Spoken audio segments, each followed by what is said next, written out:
Melihat beberapa saham-saham milik Prayogo Pangestu yang juga lumayan terkoreksi ya di pekan ini begitu ya, karena ada beberapa juga yang tampaknya udah istirahat gitu ya, kayak Cuan, kemudian ada Brand, dan ada beberapa lainnya misal seperti TPIA.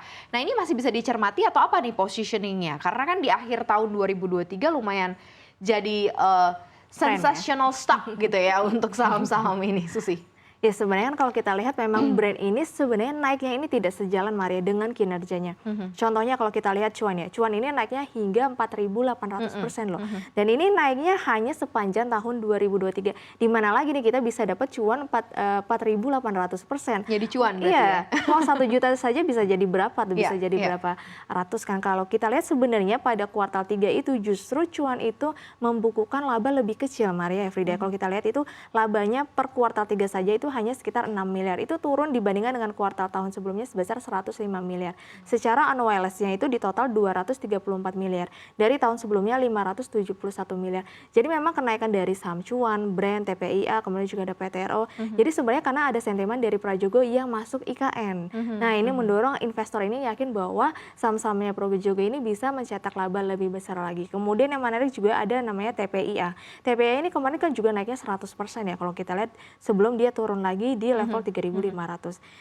Justru saham TPI ini masih mencetak kerugian nih, tapi justru kenapa harga sahamnya naik. Nah, ini jadi menjadi pertimbangan bahwa memang sebenarnya saham-saham dari Prajogo ini hanya koleksi sementara saja karena ada momen Pak Prajogo ini masuk IKN. Tapi sebenarnya balik lagi harga saham itu sejalan dengan kinerjanya. Jadi kalau kinerjanya belum baik ya tentu saja harus mulai terkoreksi untuk harga sahamnya. Oke, baik.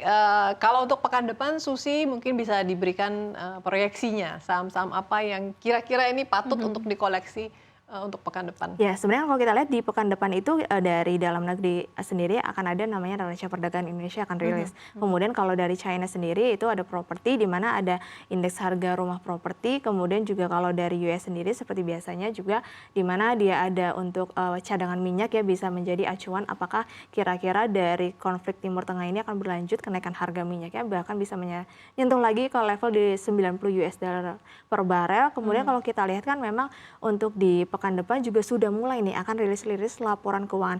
Dan biasanya yang rilis laporan keuangan itu pertama biasanya perbankan. Nah, makanya ke perbankan kalau kita lihat selama sepekan ini sudah mulai dikoleksi oleh para investor. Karena di mana investor ini yakin bahwa saham-saham perbankan akan mencetak laba lebih besar dibandingkan dengan periode sebelumnya. Oke, menarik ya. Kira-kira seperti itu gambarannya, tapi kami kembalikan lagi kepada Anda, disclaimer on ya. Kami tidak mengajak untuk membeli saham-saham tertentu begitu ya. Jadi kami kembalikan lagi kepada Anda.